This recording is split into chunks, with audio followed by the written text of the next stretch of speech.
Ladies and gentlemen, my brothers and my sisters, and for those of you who will consider yourselves a friend, I want to thank you so very much for giving me this, your moment in time, to share with you my moment in time.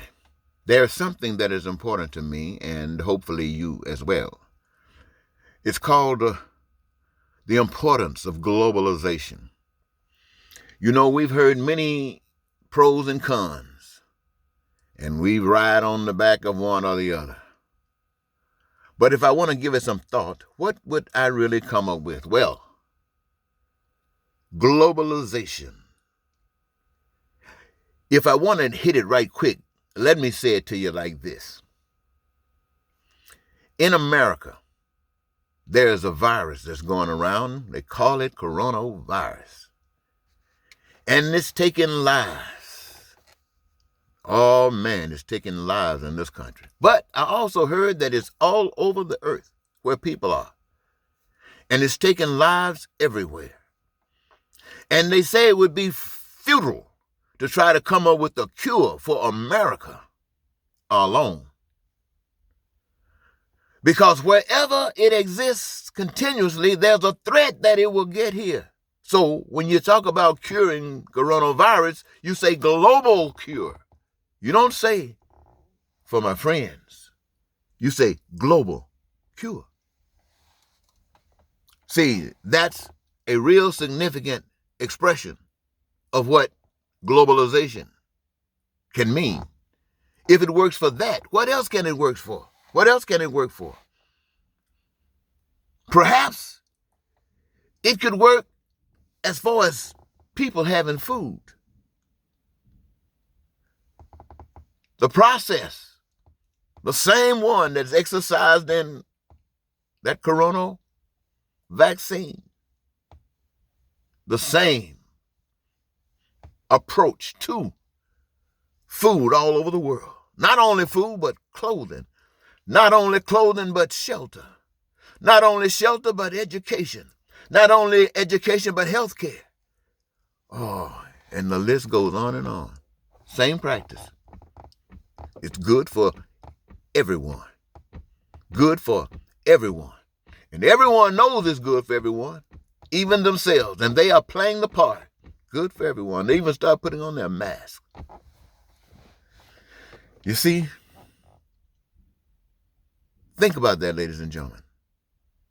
Now, there's a lot of evil going on in the world. It is that evil that allows all of the pain and suffering across the earth. It would be evil if we came up with a vaccine for this coronavirus and gave it only to certain ones, knowing that eventually it's going to come back on us. It's a death threat to them who didn't get it and a death threat to us eventually. That's called global warming for people who don't believe in it. And so here we are, ladies and gentlemen, dealing with this kinds of things. But I'm trying to take you to a new way of thinking about things. I want you to see things differently.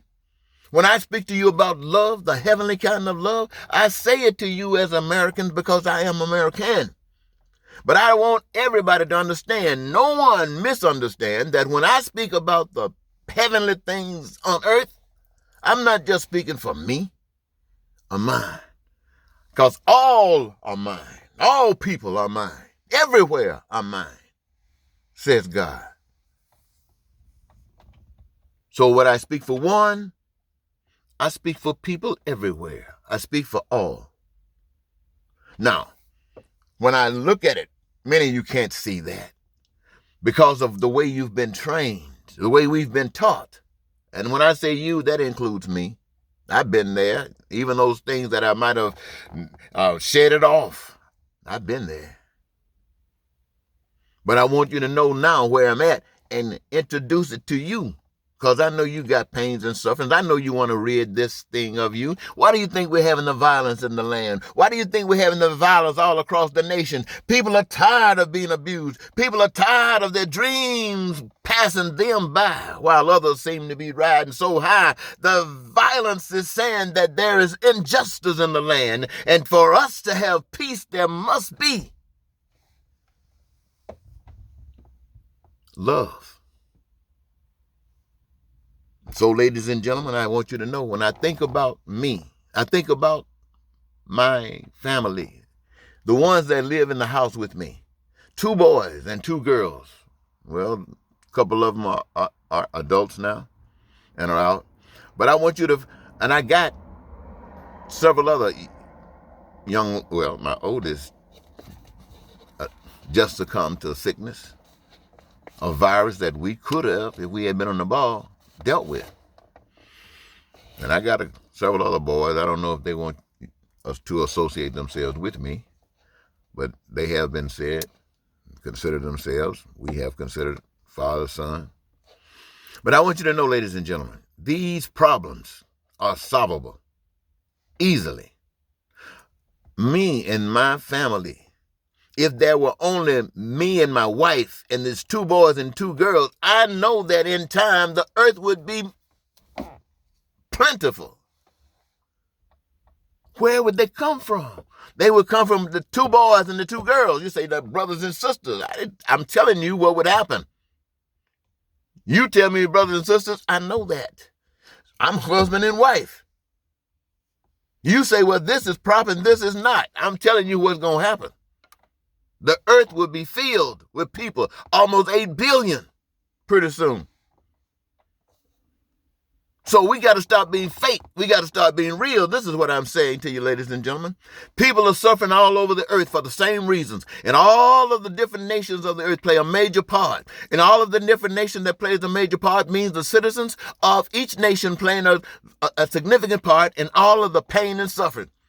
And there are those who say, well, I just want to make sure that mine, like we have in America, we got the Republicans, we got those senators, we got those greedy people like Trump and CEOs of corporations, et cetera, et cetera.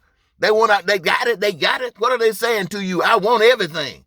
You find a man like with $1 million, $1 billion, he's saying, I want it. I want everything. To hell with everyone else. That's what's being said. That's evil. That's evil. That is the stuff that allowed Donald Trump and all of these people who would cause this insurrection in Washington to take place. I want you to know this stuff.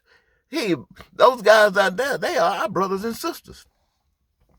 Now, ladies and gentlemen, I hear you when you make comments about those that are being arrested, when the changes that they having to go through as if they were going to escape it. I know those of you who feel so good that they got caught.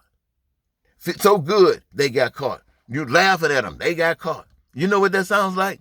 That sounds just like Christian people who sit around and watch the world go to hell and do nothing but get up in their bill and talking about some scripture. They do nothing. And when you ask them why they do nothing, they say they're talking about they're waiting for Jesus to come back and whip somebody, punish somebody for them, when they sat on their butts and didn't show no love.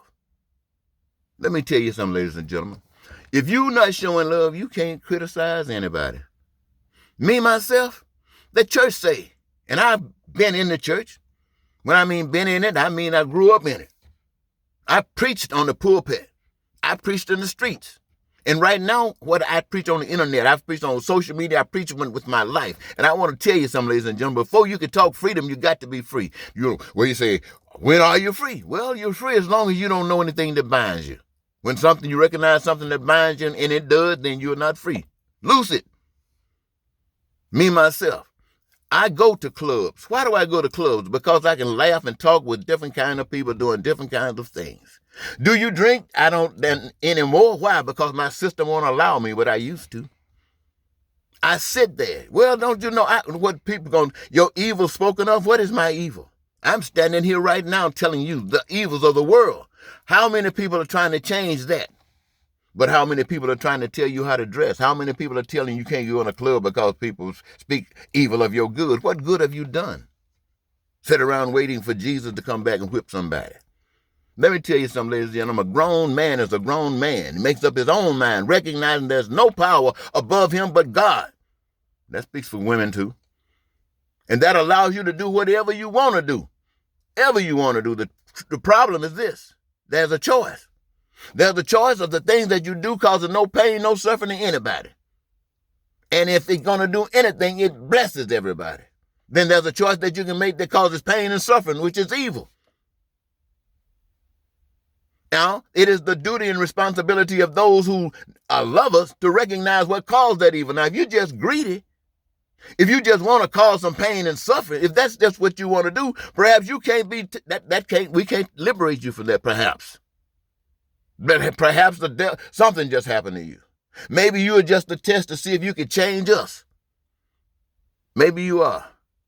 But I tell you what, ladies and gentlemen, evil won't change love, no matter how hard you try. Look, I had taken some notes about some things. I hope I covered them because I really talked 10 minutes. Whoa. And I hope I haven't wasted your time, ladies and gentlemen. But having taken as much of your time as I have, and you're still listening or have come back, I want to thank you so very much for giving me this your time, because it's very precious to me.